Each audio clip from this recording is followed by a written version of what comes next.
예, 기도하시면서 우리 수요예배 하나님 앞에 드리도록 하겠습니다. 하나님 아버지 감사하고 또 감사드립니다. 우리가 주님 주중에 함께 모여 주님 앞에 예배드리게 하시니 감사합니다. 하나님께서 이 시간 역사하시고 우리 주님 만나는 귀한 시간 되게 하시며 말씀을 대면할 수 있는 축복의 시간 되게 하셔서 주님의 거룩한 음성 듣고 성령님의 인도하심 받을 수 있는 결단의 시간 되게 하여 주시옵소서. 말씀을 전하는 자 위에 함께하여 주셔서 하나님께서 사용하고자 하시는 대로 써주시옵시고 시간 주님의 음성 들을 수 있는 귀한 영적인 그 시간과 말씀이 될 수 있도록 역사하여 주시옵소서. 감사드리며 예수님의 이름으로 기도드립니다. 아멘. 우리 하나님 말씀 함께 보시겠습니다. 누가복음 22장 52절부터 54절에 있는 말씀입니다.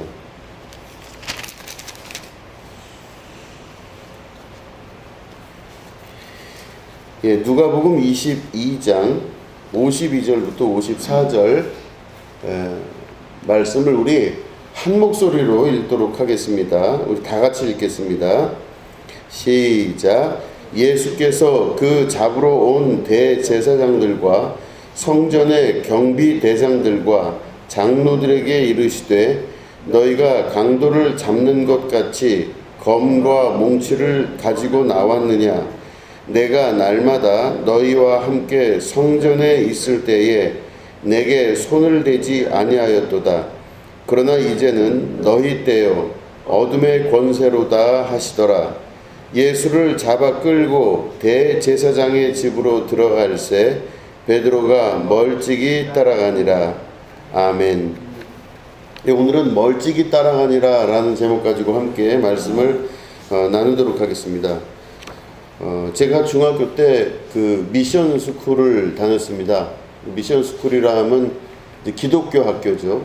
그래서 이제 수업 시간 중에 정규 시간 그 편성에 그 성경 공부하는 시간이 있습니다. 그리고 일주일에 한 번씩 예배를 드리는, 전교생이 예배를 드리는 이제 그런 시간이 있었습니다. 그래서 수업 시간 중에 성경 공부하는 그 수업이 있는 거예요. 그래서 이제 목사님이 들어오십니다. 그래서 중학교 때 그 목사님이 들어오셔서 성경 공부를 하면 그거를 그 반 아이들이 다 같이 그 목사님 말씀 듣고 성경을 공부하는 이제 그런 수업이 있었어요. 미션 스쿨이니까 가능한 이야기죠. 그런데 제가 이제 중학교 2학년 때 성경 공부 시간이 이제 됐어요. 그래서 막 학교에서 이렇게 벨이 울리고 수업이 시작됩니다. 이제 이런 벨이 울린 거죠. 근데 목사님이 들어오셨어요. 근데 그 당시 저희 학교의 목사님은 연세가 많은 목사님이셨어요. 그러니까 아마 은퇴하기 거의 직전에 목사님이시지 않았을까 그랬습니다. 그래서 그때 그 목사님 들어오시면 뭐 할아버지라고들 많이 얘기했어요. 할아버지 오신다, 할아버지 오신다. 그러니까 키가 굉장히 크신데 많이 마르셨어요. 이제 그런 할아버지 목사님이 들어오셔서 성경 공부를 이제 하는 겁니다. 그래서 차렷 경례 한 다음에 이제 이렇게 인사를 드리고 이제 성경 공부를 시작을 하는데 그 시간만 되면 막 장난을 치는 녀석들이 있어요. 왜냐하면 거기는 교회를 다니지 않는 친구들도 같은 학교를 다녔을 거 아니겠습니까? 그러니까 교회 안 다니는 친구들은 막 그 목사님 뭐 그런 개념이 없어요. 막 하고 또 목사님이 이렇게 착한 할아버지시잖아요. 착한 할아버지. 그러니까 그 착한 할아버지니까 이 사람들이, 이 친구들이 막 거기서부터 그 목사님한테 막 함부로 하는 거예요. 그 할아버지 목사님이 성경 공부 시간에 야 거기 조용해 이런 말씀도 안 하세요. 그러니까 막 아이들이 막 그 반에서 막 시끄럽게 떠들고 막 난리가 아닙니다. 그래서 그런 이제 그 중학교 때 그 미션 스쿨에서 그런 일들을 자주 겪었는데 어느 날 이제 수업이 시작됐는데 그때 그 할아버지 목사님이 들어오셨죠. 아니나 다를까 인사하고 난 다음에 막 시끄럽게 떠드는데 이름도 지금 기억하고 있습니다. 이상락이라고 하는 친구가 있어요. 근데 그 친구하고 서문학이라는 또 친구가 있었습니다. 아주 까부는 애들이에요. 근데 이 친구들이 이 뭐 자기들끼리 떠들면 모르겠는데 막 와갖고 이 그 할아버지 목사님을 막 양복을 잡아당겼다가 뭘 던졌다가 막 이렇게 하면서 그 할아버지 목사님을 막 심하게 좀 그 괴롭히는 것 같았어요. 그래서 제가 보는데 꾹꾹꾹 참고 있었다가 남의 일이니까 끼지 말자 하는 마음이 한편에 있었고 또 한편 마음에는 이건 아니다 싶은 생각이 있었습니다. 그래서 그때 왜 그랬는지 모르겠는데 중간에 그 예를 들어 50분 수업이면은 중간에 왜 쉬는 시간이 있었는지 모르겠어요. 근데 중간에 쉬는 시간이 있었어요. 그러니까 이 할아버지 목사님이 잠깐 교실 밖으로 나가시고 중간에 이제 한 뭐 5분에서 10분 쉬었다가 다시 수업이 진행되는데 그 사이에 제가 도무지 못 참겠다는 생각 때문에 달려가고 그 둘을 두들겨 패기 시작했어요. 보시면 아시겠지만 지금 이 키, 이 몸무게, 이 덩치가 크게 중학교 2학년 때랑 변하지 않았어요. 저는 그대로 이 모습입니다. 그러니까 그 당시에 제가 한 60 몇 명 중에서 58번이었으니까 키도 그 당시엔 큰 편이었어요. 지금은 작아졌습니다. 그래서 막 가서 얘네 둘을 눈이 뒤집힌 상태에서 두들겨 패기 시작했어요. 그래서 둘이 정말로 흠씬 두들겨 맞았습니다. 쟤는 또 아무튼 그랬습니다. 그래서 이제 막 그 아이들을 두들겨 패고, 근데 얘네들은 왜 자기들이 맞는지 그 이유를 모르는 거예요. 저가 막 달려와서 때리긴 하니까 맞긴 하는데 왜 맞는지 몰라요. 그래서 막 저한테 욕을 하면서 왜 때리느냐 막 그런데 제가 뭐 이야기를 할 새가 없어요. 그냥 막 일단 마구 때려놓고 나중에 이제 시간이 다 된 것 같아서 그 친구들한테 얘기를 했죠. 너희들 성경 공부 시간에 할아버지 목사님한테 다시 이런 짓 한 번만 더 하면 너희들은 진짜 죽는다. 이러고 제가 돌아갔어요. 근데 그 장면을 이 할아버지 목사님 보신 거예요. 근데 아무 말씀도 안 하세요. 그리고 다시 수업이 시작됐어요. 그래서 성경 공부를 막 했죠. 그래서 그때 이후로 정확히 기억은 나진 않지만 제가 종교 부장이 됐습니다. 갑자기. 그 시간대가 어떤지 잘 모르겠어요. 학기 초였는지 뭐 뭔지 모르겠는데 하여튼 제가 종교 부장이 돼가지고 이제 그랬습니다. 그 이후부터 학교에 저희 반 성경 공부 분위기가 아주 정숙하게 자리를 잡았어요. 그러니까 제가 아마 학기 초였던 것 같아요. 아무리 생각을 해봐도. 왜냐면 제가 스승의 날 때 돈을 모아서 이 목사님에게 제가 넥타이를 선물을 했어요. 이렇게. 무슨 넥타이를 제가 했겠습니까? 중학교 그 당시 2학년이 모은 돈이 뭐 얼마나 됐겠으며 뭐 좋은 넥타이일 리가 없죠. 그래서 이제 그 넥타이를 교목실에 가져가서 목사님께 선물을 드렸는데 목사님이 너무 감사하다고 그러면서 있다가 저를 놓고 기도를 하셨어요. 하나님, 이 베드로 같은 친구를 하나님 크게 쓰시고 역사해 주시고 뭐 이런 식의 기도를 하셨어요. 그러니까 그 목사님이 보실 때 중학교 2학년인데 얘가 베드로 같다는 생각을 하셨나 봐요. 그러니까 제가 그때 내가 베드로 같은 사람이구나 라고 하는 거를 그때 베드로를 잘 몰랐어요. 이름은 알았죠. 예수 믿는 사람들 안에선 예수님 제자 중에 베드로를 왜 모르겠어요. 아는데 베드로가 어떤 성품인 걸 뭐 잘 몰라요. 중학교 2학년 때는. 그런데 아무튼 교목 목사님, 할아버지 목사님이 저한테 축복 기도를 해주시면서 크게 될 사람이고 베드로 같다고 말씀을 하셨어요. 아무튼 이제 그 시간이 지나고 나중에 이제 그 목사님이 저한테 그러더라고요. 다시 며칠인지 뭐 몇 달인지 흘러서 받은 넥타이가 너무 귀해서 내가 쓰기가 그렇다. 지금 요번에 일본 선교 때문에 일본 목사님이 오시는데 내가 너한테 받은 그 넥타이를 일본 목사님한테 선물해도 되겠냐 그러셨어요. 그래서 제가 아유 하시라고. 뭐 그러면서 이제 그때 그 목사님이 나중에 뭐 결과를 말씀해 주세요. 일본 목사님이 제가 스승의 날 때 드린 넥타이를 메고 아주 큰 어디에 가서 설교를 하시고 그 넥타이를 그렇게 칭찬하고 그랬다고 또 뭐 말씀도 하셨어요. 아무튼 그런 일이 제 중학교 2학년 때 미션 스쿨을 다녔던 저에게 있었던 이제 일입니다. 그때 왜 그랬는지 잘 모르겠어요. 아주 복잡한 내용이지만 그때 되게 복잡했어요, 마음이. 왜 내가 굳이 나서지 않아도 될 일인데 막 달려가갖고 그 사이에 시간에 짬을 내서 그렇게 두들겨 팼는지. 근데 저 속 깊은 곳에는 그런 게 있었던 겁니다. 목사님한테는 함부로 하면 안 된다, 이런 생각을 한번 가졌던 것 같아요. 그리고 하나님의 종 뭐 이런 생각을 했었던 것 같아요. 그런데 함부로 하는 놈들을 보니 이게 무식한 놈들이구나, 이 놈들이, 이러면서 아마 제가 가서 그렇게 했던 것 같습니다.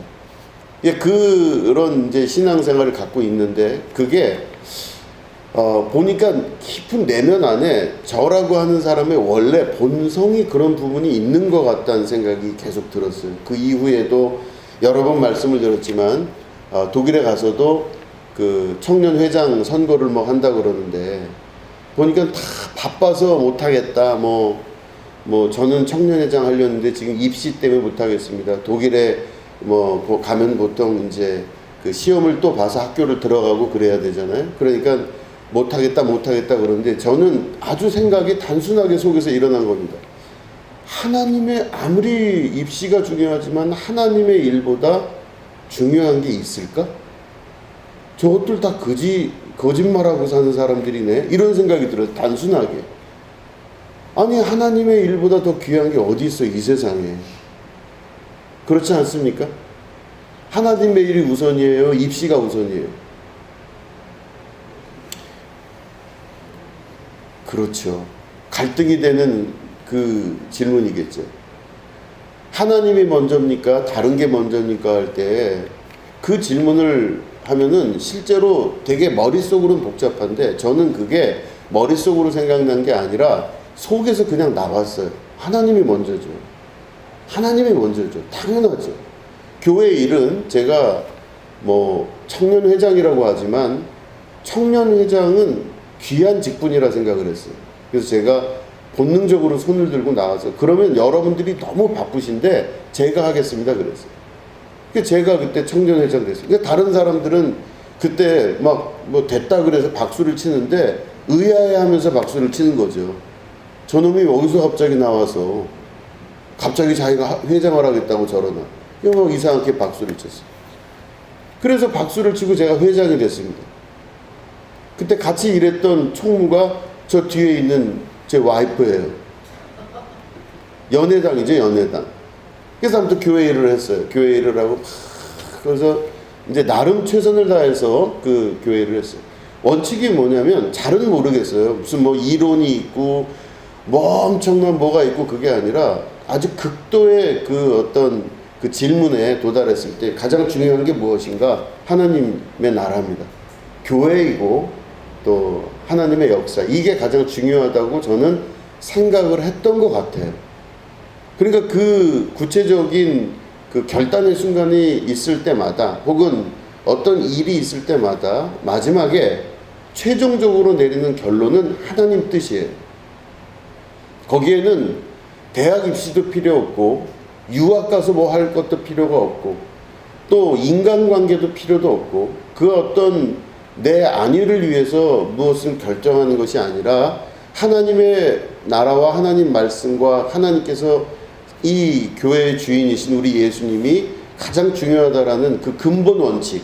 그럼 내가 내 몸을 투사를 해서라도 주님의 일을 하겠습니다, 이런 면이 있었던 것 같아요. 근데 그러고 이제 지금까지 살아왔습니다. 그래서 되게 무모할 정도로 어떤 결정의 순간 혹은 정말 죽을 듯이 힘든 순간들도 있잖아요. 근데 그때마다 마지막 최종 결론은 하나님 뜻이었었어요. 제 경험상 비춰봤을 때. 이제 그런 제가 이제 이렇게 종합해서 말씀드리면은 굉장히 믿음이 좋아 보이잖아요. 뭔가 있어 보이고 좋아 보이고 저러니 목사가 됐지 뭐 이런 생각이 듭니다. 좋은 것만 말을 하니까. 그런데 제 안에 어떤 순간이 오냐면요, 살짝 눈이 떠지는 순간이 옵니다. 살짝 눈이 떠져요. 그게 무슨 말이냐면 현실이 보이기 시작하는 겁니다. 현실이 보이는 거예요. 그럼 내가 하나님의 뜻을 결정하고 선택하고 뭐 어떻게 했다 하잖아요. 근데 그 이후에 조용히 속에서 현실의 눈이 싹 뜨기 시작해요. 나름 어떤 계산들이 나타나기 시작해요. 그리고 내 인생이 보이기 시작해요. 그러면요, 지금까지 그 결정을 할 때까지는 눈이 이렇게 가려진 것처럼, 이거 뭐 소위 누구 말대로 눈이 뒤집어진 것처럼 하나님의 일을 한다고 결정을 했는데, 그 이후에 어느 정도 시간이 흐른 다음에 갑자기 내 마음에 살짝 눈이 떠지기 시작해요. 뭐가 떠지냐면 내 이생의 안목, 내 이생의 자랑, 내 인생은 과연 무엇이고 나는 누구이며, 막 이런 생각이 막 떠오르기 시작합니다. 나도 좀 이렇게 살고 싶다라고 하는 그런 것들이 싹 보이기 시작해요. 여러 가지가 많아요. 근데 이게 싹 그 보이는 그 순간이 왔을 때 제가 깜짝깜짝 놀래요. 스스로에게. 너 엊그저께 했던 그 행동은 뭐며 지금 생각하고 있는 그 생각은 무엇이냐, 이 질문이 스스로에게 하게 되는 것입니다. 아, 너 네가 온몸을 다 투사하고서라도 하나님을 하겠다고, 네가 다 바쁘신 분들 그만두십시오, 하지 마십시오, 제가 하겠습니다. 그렇게 해서 나왔던 네가 앞뒤 상황 자꾸 재가면서 뭔가 복잡하게 새롭게 뭐 발견된 것처럼 그런 생각이 싹 들면서 내가 왜 그런 행동을 했을까, 내가 왜 그런 판단을 했을까 하면서 서서히 제 마음이 살짝 바뀌는 것을 경험하게 됩니다. 이런 경험들은 누구나가 다 갖게 되는 경험입니다. 육체를 갖고 있는 우리들은 다 겪게 되는 거예요. 목사 안수를 처음 받을 때는요, 정말 두렵고 떨리는 마음에 이거 목사 안수 받으면 난 끝인데 막 이런 생각을 했다가 시간이 점점 지나가면서 내가 하나님 앞에 이렇게 살겠습니다 막 각오하고 다짐한 게 있거든요. 근데 그 목사 안수를 받고 나서 시간이 지났는데 변하더라는 거예요. 제가 변합니다. 주위에 있는 사람들하고 비교도 해보고 이것저것 다 비교를 해보기 시작해요. 부름받아 나서님은 어디든지 가오리다. 괴로우나 즐거우나 주만 따라 가오리다. 우리 그거 아시잖아요. 323장, 305, 옛날 찬송 355장. 부름받아 나서님은 어디든지 가오리다 그랬습니다. 그럼 그 어디든지가 느낌상 좋은 느낌은 아니잖아요. 어디든지 할 때는요, 야, 거기 가면 엄청난 영광과 네 명예와 네 능력과 모든 게 다 보이는 그곳으로 내가 너를 이끌겠다. 그거 아닐 수 있는 가능성이 높잖아요. 부름받아 나선 이 몸은 내 뜻대로 가지 않고 어디든지 가겠습니다. 그럴 때는 정말 막 진짜 말도 안 되는 곳에 가서 거기서 복음을 전하고 거기서 혹여 순교를 당하고 가진 어려움을 다 당하는 곳인데 그곳이라 할지라도 내가 가겠습니다. 이 뜻이거든요. 아골골짝 빈들에도 복음 들고 가겠습니다. 이거잖아요. 그 찬양이, 그 찬송이, 우리가 부르는 찬송이. 그 각오로 안수를 받은 거예요. 제가 안수를 받을 때 그러기로 했어요. 그래서 마음속에 막 그 각오를 하면서 하나님, 여기가 지옥이라도, 지옥 같은 곳이라도 내가 주님께서 가라 하시면 가고 무엇을 하든 그대로 하는 사람이 되겠습니다라고 결단을 하고 결심을 해요. 막 다시 각오를 합니다. 그리고 안수를 받았어요. 그런데 세월이 지나면서 슬슬 제 속에서 다른 게 나타나기 시작해요. 다른 게 나타나요. 어떻게 이런 생각이 내가 있을까 할 정도로 제 속에서도 그런 생각이 나타나면서 적당히, 조금만 적당히, 굳이 그렇게 할 이유가 있나? 너만 목사냐? 너만 임직이야? 당신만 대단한 사람인 것처럼 그렇게 할 이유가 있어? 그 속에서 나오는 거예요, 제가. 그러면서부터 슬슬 타협이 되기 시작합니다. 그러면 옛날에 했던 그 결단과 지금의 현실을 파악하는 모습과 싹 결단이 서로 이렇게 그 대결이 되기 시작하면서 어느 쪽을 택할지 다시 한번 또 결단이 돼야 되는 순간이 오는 거예요. 그 일을 계속 반복해서 겪습니다. 또 겪고 또 겪고. 나도 좀 이렇게 되고 싶고 이런저런 걸 하고 싶은 그런 욕망이 사람이기 때문에 있는 그 욕망인데, 내가 언제부터 사람이지? 그럼 뭐 내가 언제부터 그렇게 예수님, 그건 예수님이니까 하시는 거지, 당신이 뭐길래 그걸 그렇게 하냐? 그럼 할 말이 없는 거죠. 근데 그런 타협이 들어와요, 제 속에서. 적당히, 대충. 그전에는 막 이런 꿈을 꿨는데 그 꿈 현실에 겪어보니 다 꿈일 뿐이지 아무것도 아니지, 이런 생각이 막 들어와요. 그럴 때 제가 성경을 봅니다. 성경엔 나 같은 사람이 있는지 없는지 그게 보는 거죠. 성경을 보는데 우리가 오늘 읽은 본문 말씀에 보니 예수님을 강도와 같이 여기고 사람들이 끌고 갑니다. 로마 군병들이 와서 잡아가요. 잡아가는데 그 장면을 누가복음의 저자인 누가는 54절에 이렇게 기록하고 있습니다. 예수를 잡아 끌고 대제사장의 집으로 돌아갈 새 베드로가 멀찍이 따라가니라, 이렇게 했습니다. 멀찍이 따라가니라. 이 이야기가 누가복음에만 나온 이야기라면 누가가 이런 관점으로 봤겠구나 생각을 할 텐데, 성경을 보면요, 마태복음, 마가복음, 누가복음에 세 성경에 다 똑같이 이거는 빠지지 않고 나와요. 베드로가 예수를 멀찍이 쫓아가요. 그러면 베드로가 어떤 상태냐면요, 자기가 나는 주님이 가시는 곳이 어디라 할지라도 내가 그 죽음의 끝까지 내가 예수님 쫓아가겠습니다. 누가 우리 예수님 잡아갈라 치면 내가 칼을 들어다가 그 인간들을 다 끝장을 내고 내가 예수님 반드시 지키고 끝까지 가겠습니다.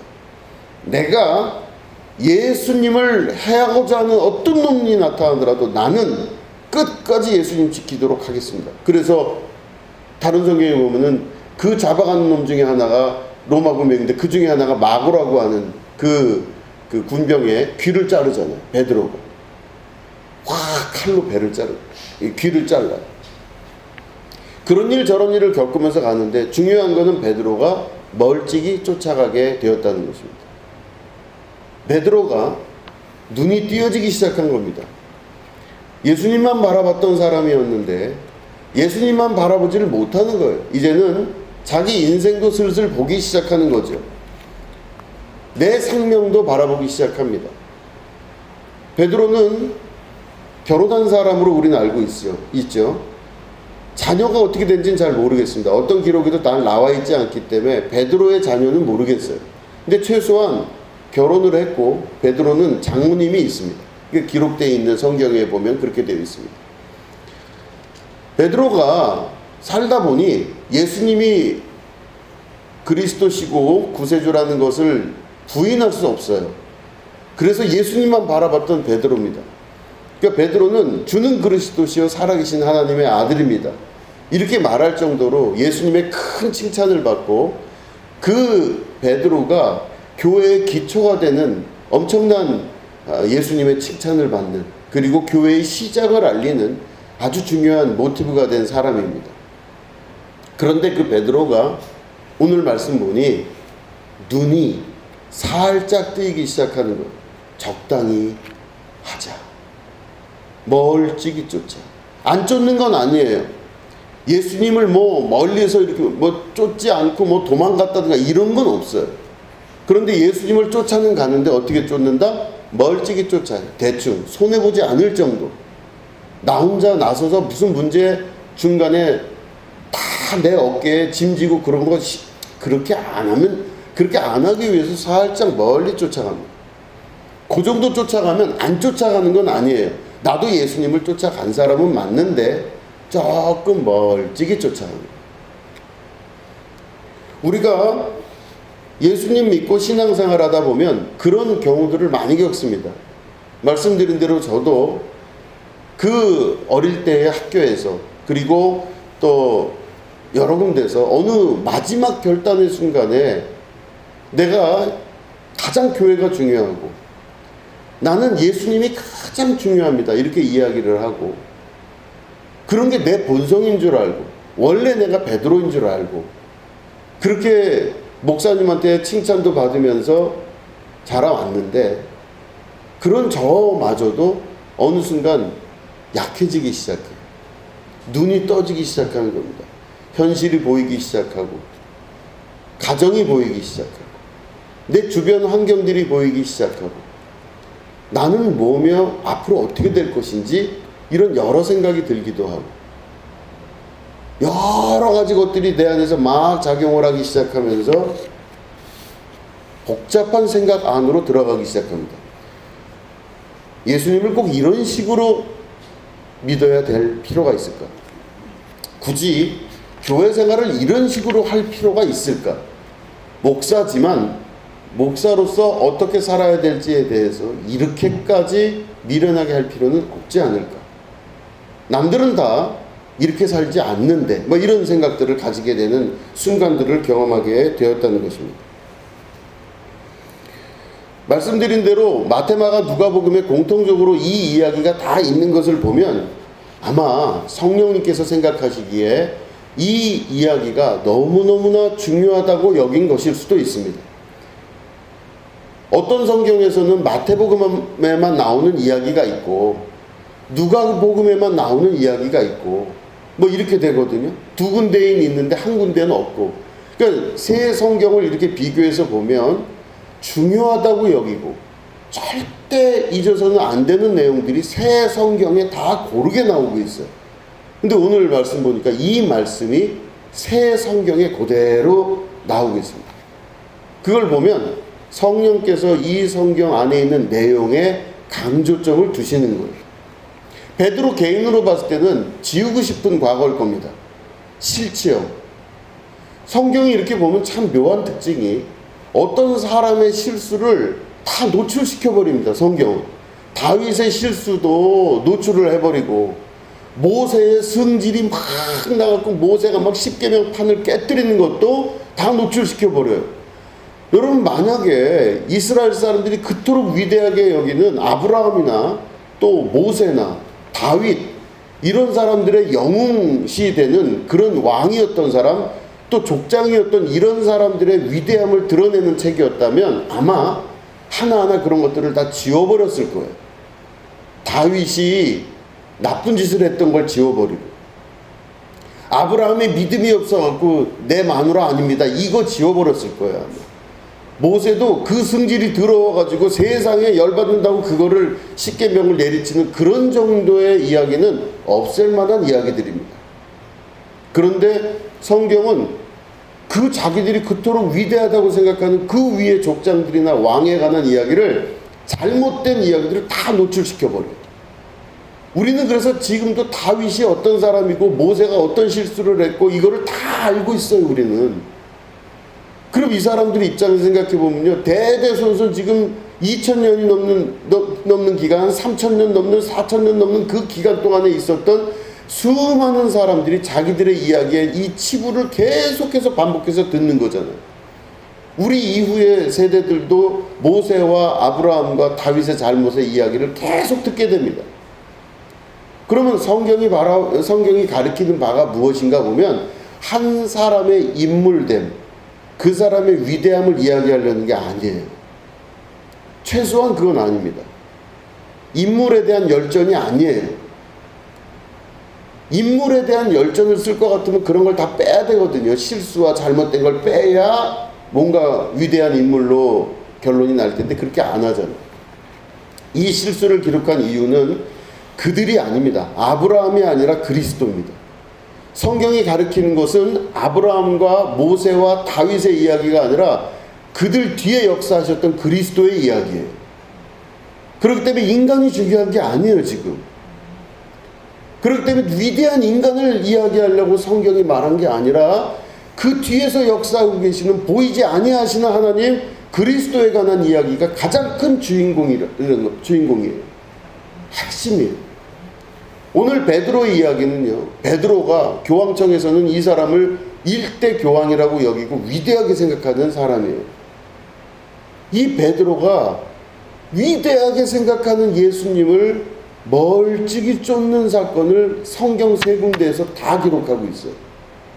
그런 걸 보니 이 성경이 의미하는 바는 바로 뭐냐? 베드로가 나약한 인간이었고 베드로의 본성 안에 가지고 있었던 결단, 결심, 용기, 대단함, 열심당의 열심, 이런 것들이 다 의미 없다는 것을 베드로의 이야기를 통해서 말씀하고자 하십니다.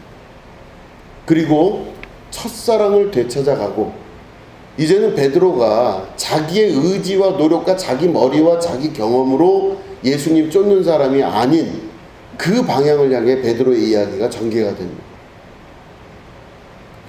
우리들은 예수님 믿는 것을 성격으로 믿을 때가 많이 있어요. 베드로도 자기 성격대로 믿은 겁니다.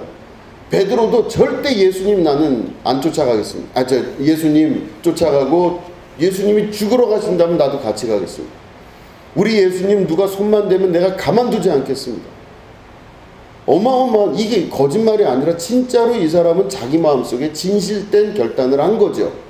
그런데 그 베드로가 그렇게 고백하고 믿었던 많은 것들은 사람들이 볼 때는 다 위대해 보이고 대단해 보이고 멋져 보이는 신앙의 결단이었던 걸로 보이겠지만, 하나님의 눈으로 볼 땐, 그리스도의 시각으로 볼 땐 그 가지고 있는 자기의 성향을 버려야만 되는, 그걸 경험해야만 되는 위대한 그리스도의 계획이 그 뒤에 숨어 있었다는 것입니다.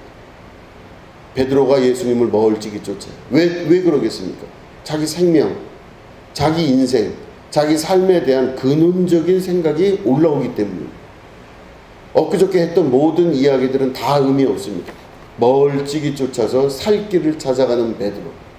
안 쫓아가는 것도 아니라 쫓아가긴 하지만 대충 쫓아가는 베드로. 절대 손해는 안 보고 어느 정도까지만 쫓아갈 수 있는 베드로의 이 모습이 현대를 살아가는 우리들의 신앙, 거기는 많은 제 주변에 있는 목회자들, 제 주변에 있는 수많은 장로님들, 제 주변에 있는 수많은 권사님들, 집사님들도 같은 방향과 같은 그런 기조로 신앙생활을 하는 경우가 많이 있다라는 것이죠.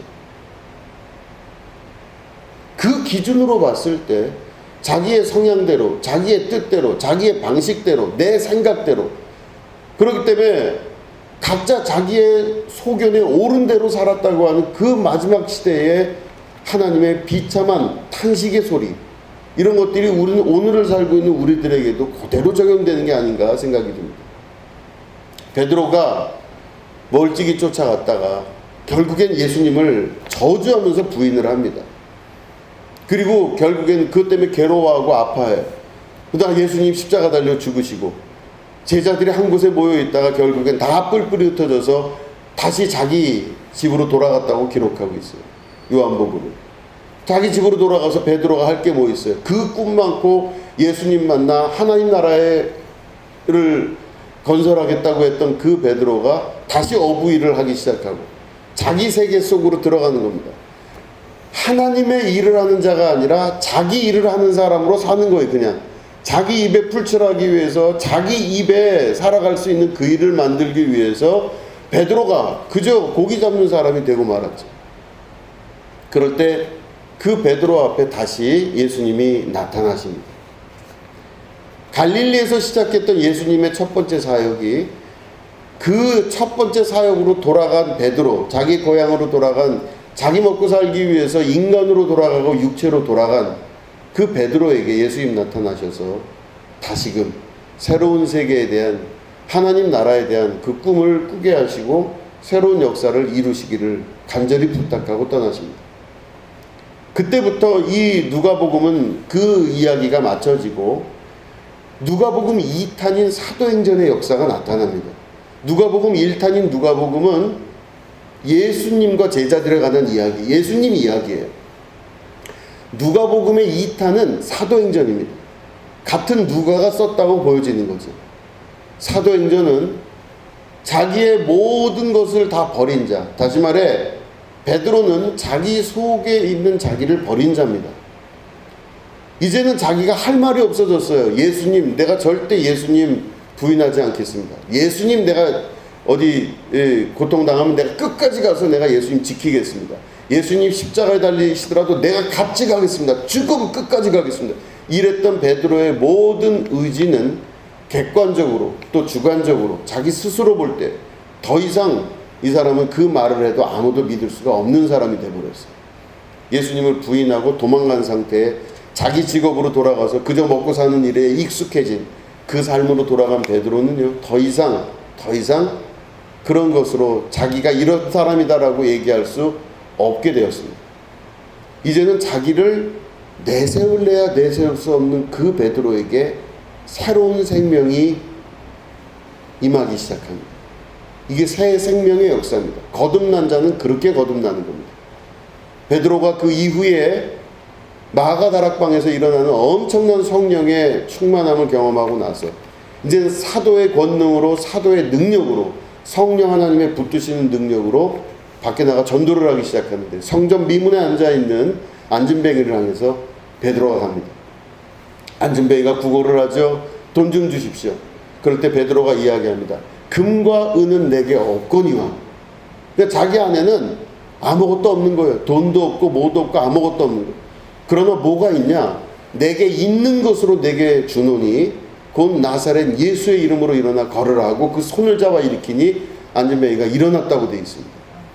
그 안에 무엇이 있느냐? 그전에는 자기 자신의 열정, 자기 자신의 성격, 자기 자신의 대단해 보이는 자기 스스로 느껴지는 그런 것들이 꽉 차 있었던 그 베드로가 이제는 더 이상 자기에 대해서 긍정할 수가 없는 완벽한 자기의 죽음을 경험하고 나서 자기 속을 뒤져보니 나라는 인간이 가지고 있는 건 하나도 없지만 유일하게 하나 남은 게 있는데 그게 곧 그리스도 예수, 그분이 내 안에 계시다는 것입니다. 그러니까 나는 내 열정으로, 내 의리로, 내 생각으로 내가 당신에게 줄 수 있는 건 아무것도 없다. 나는 정말 거지 같은 인간이다. 그러나 내 안에 그거 말고 줄 수 있는 게 아무것도 없지만 내 안에 그리스도가 계신다. 내가 예수의 이름으로 일어나 명하노니 일어나 걸을지어다. 이게 베드로가 뒤집어져서 나타난 놀라운 역사인 것입니다. 신앙은 그런 것이라고 우리가 성경을 통해서 다시 한번 확인해야 됩니다. 믿음의 역사는 바로 이 성령 하나님의 말씀의 역사 가운데 나타납니다. 나는 지금 어디쯤 와 있나? 나는 지금 멀찍이 예수를 쫓지 않나를 볼 수 있으셔야 됩니다. 얼마나 멀찍이 쫓냐, 기술적으로 얼마나 멀찍이 쫓냐를 요즘 우리들은 재고 살아가고 있습니다. 적당히 손해 안 보게, 적당히 눈치 보며 적당히 할 수 있는 그런 믿음의 생활들을 하고 있는 것이죠. 적당한 믿음 생활. 예수를 안 믿는 건 아닌데, 예수를 안 쫓아가는 것도 아닌데, 그렇다고 꼭 쫓아간다고도 할 수 없는 적당한 거리를 둘 수 있는 그 기술력, 이게 믿음이라고 우리들은 생각하고 있는 것입니다. 말씀드린 대로 목회자도 마찬가지입니다. 적당한 거리를 두어서 적당하게 예수님 믿고 적당하게 교회를 섬기고 적당한 마음가짐으로 그렇게 섬기는 것, 물리적으로 내가 이 온몸을 던지면서 잠 못 자고 한다는 의미가 아닙니다. 그건 진짜 물리적인 겁니다. 장사하는 사람하고 똑같아요. 내가 교회를 바라보는 눈이 어떤 눈을 갖고 있는지, 내가 주의 핏값으로 사신 이 교회, 그리스도의 교회를 어떻게 생각하고 있는지, 그리고 이 교회를 향하여 나는 어떤 마음을 품고 어떤 각오로 살아가고 있는지, 적당한 거리를 두고 있는지, 아니면 그분과 함께 걸어가고 있는지, 그분의 역사 가운데 나는 죽음을 각오하고서라도 그분과 함께 가겠다고 고백한 대로 살아가고 있는 거지. 여러분, 이것들을 한번 돌아볼 수 있는 그런 시간이 되면 좋겠습니다. 내 자신이 가지고 있는 수많은 신앙적인 커리어가 중요한 것이 아니라 내가 내 속에 있는 그리스도를 다시 한번 바라볼 수 있는 그런 시각의 결단이 필요한 시간입니다. 예수님이 오늘도 내 안에 계신데 문 닫아놓고 나오지 말라고 하며 그 예수님이 내 안에 역사하시는 역사가 있음에도 불구하고 그 역사를 부인하고 문 닫아놓고 나오지 못하게 만드는 거 혹시 내가 아닌지 여러분 생각하시면서 적당히 예수님을 쫓는 자가 아니라 멀찍이 쫓는 자가 아니라 단호하게 결단하며 이제는 내 안에 아무것도 없습니다. 주님 한 분밖에 없습니다. 이 각오와 믿음으로 다시 한번 우리가 주님 앞에 나아갈 수 있는 그런 교회와 여러분 되시기를 주님의 이름으로 축원합니다. 기도하겠습니다. 하나님 아버지, 21세기라 하고 여러 가지 세계의 변화가 있고 이런 세계 가운데 예수님 믿는 그 행위가 얼마나 힘들고 어렵고 또 불편해하는 일들이 있는지 모릅니다. 하나님, 이 세계 가운데 교회를 세우셨습니다. 하나님, 이 교회를 통하여서 주님의 거룩한 제2의 베드로가 나오게 하시고 인간의 욕심과 자기 생을 바라볼 수 있는 눈을 가려주시고 영의 눈이 열리는 축복의 자녀들 되게 하여 주시옵소서. 내 속에 주님 계신 줄로 믿습니다. 내 안에 계신 그리스도께서 일어나셔서 주님의 심장을 가지고 주님의 눈으로 세상을 바라보며 주님의 귀로 세상의 음성을 들을 줄 아는 주님의 백성 될 수 있도록 역사하여 주시옵소서. 다시 한번 각오하고 결단하여 주님의 나라를 이루어가는 축복의 자녀들 될 수 있도록 교회 가운데 역사하여 주시옵소서. 감사드리며 예수님의 이름으로 기도드립니다. 아멘.